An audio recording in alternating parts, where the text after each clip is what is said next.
Monsieur le président, monsieur le Premier ministre, mes chers collègues, après un projet de loi de finances imposé par 49.3, après l'annonce d'une économie de 10 milliards sur la sphère étatique sans passage devant le Parlement, le président de la République puis votre ministre de l'économie ont dans le viseur les collectivités locales.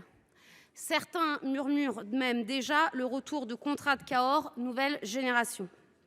À l'heure où les maires mettent au vote leur budget pour 2024, ces annonces inquiètent, sèment le trouble sur un avenir de plus en plus incertain.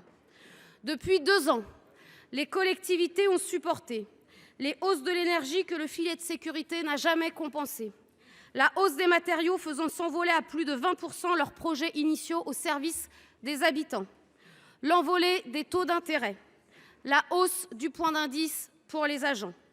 Tout ceci, elles doivent s'y adapter avec des budgets contraints, aux marges de manœuvre plus que restreintes sur leurs recettes, à la différence de l'État. Monsieur le Premier ministre, quand allez-vous cesser de considérer les collectivités territoriales comme un supplétif aux difficultés financières de l'État ? Merci. Pour vous répondre, la parole est à monsieur le Premier ministre. Merci Monsieur le Président, Mesdames et Messieurs les sénatrices et sénateurs, Madame la Présidente Cécile Cukierman. Je suis moi-même élu local depuis 10 ans dans ma commune. Et je le dis ici, j'ai toujours refusé d'opposer l'État aux collectivités locales. Et j'ai toujours refusé de pointer du doigt l'État en tant qu'élu local ou les élus locaux et les collectivités locales en tant que représentants de l'État, pour plusieurs raisons. D'abord parce que je connais le très grand esprit de responsabilité des élus locaux. Et ensuite, parce que nous sommes tous dans le même bateau. Quand on parle de la dépense publique, c'est bien la dépense publique de toutes les administrations publiques que l'on regarde. Et si on veut éviter une hausse supplémentaire des taux d'intérêt, c'est parce qu'on veut éviter que la charge de la dette pour l'État soit plus importante, mais aussi parce qu'on veut protéger les collectivités locales dans leur capacité d'investissement. Si les taux d'intérêt devaient augmenter fortement, les collectivités locales, évidemment, en seraient entravées pour leurs projets d'investissement. Et donc, nous avons un intérêt collectif à appliquer un sérieux dans nos décisions budgétaires. Ça, c'est la première chose. La deuxième chose, c'est que je pense qu'il faut regarder factuellement ce que nous dit l'INSEE sur l'exécution budgétaire 2023.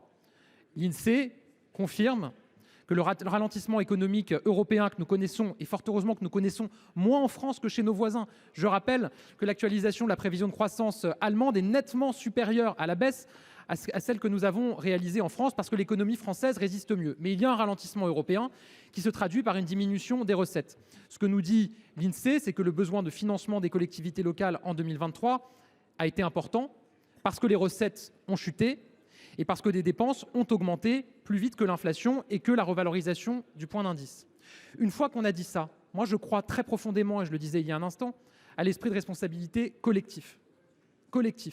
Et donc j'ai demandé à mon gouvernement de réunir les associations d'élus pour échanger avec elles, travailler avec elles et avancer tous ensemble dans un état d'esprit de responsabilité.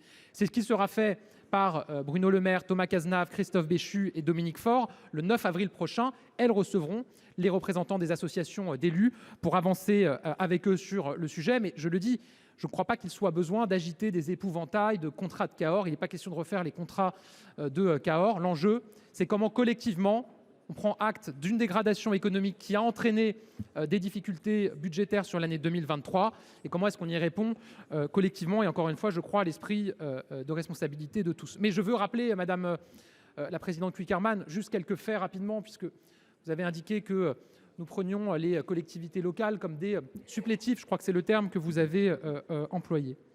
Moi je veux quand même rappeler qu'à l'initiative du gouvernement, du président de la République, nous avons inversé la courbe de la DGF et depuis 2 ans, pour la première fois en 13 ans, elle a augmenté. Alors on peut avoir des débats pour dire qu'il aurait fallu qu'elle augmente davantage. Il n'empêche qu'en 13 ans, elle n'avait pas augmenté et que c'est bien à l'initiative du président de la République qu'elle a augmenté.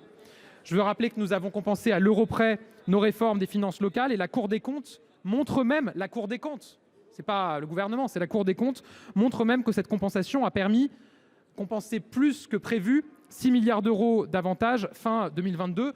Je veux rappeler les dispositifs qui ont été mis en place face aux crises avec 10 milliards d'euros de soutien lors de la crise sanitaire, plus de 2 milliards d'euros face à la hausse des factures d'énergie. On avait beaucoup parlé ici, on y avait travailler ensemble. Je veux redire qu'en 2024, évidemment, l'accompagnement de l'État ne faiblira pas. Il versera 60 milliards d'euros aux collectivités locales. C'est le deuxième poste de dépenses de l'État après l'éducation nationale. Évidemment, nous sommes au rendez-vous à leur côté.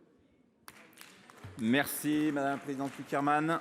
Monsieur le Président, Monsieur le Premier ministre, mes chers collègues, Monsieur le Premier ministre, la question n'est pas d'opposer l'État et les collectivités territoriales. Factuellement, ce sont deux logiques comptables totalement différentes.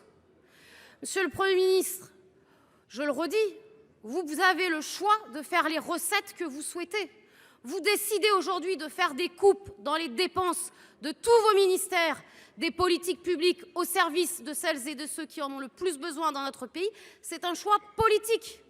Les collectivités territoriales aujourd'hui qui doivent boucler leur budget, qui doivent répondre aux besoins de leur population, qui pallient à la défaillance des plus grandes missions régaliennes de l'État, et il n'y a qu'à voir l'explosion des budgets locaux en matière de santé et de sécurité depuis 7 ans dans les collectivités territoriales, n'ont pas ce choix-là.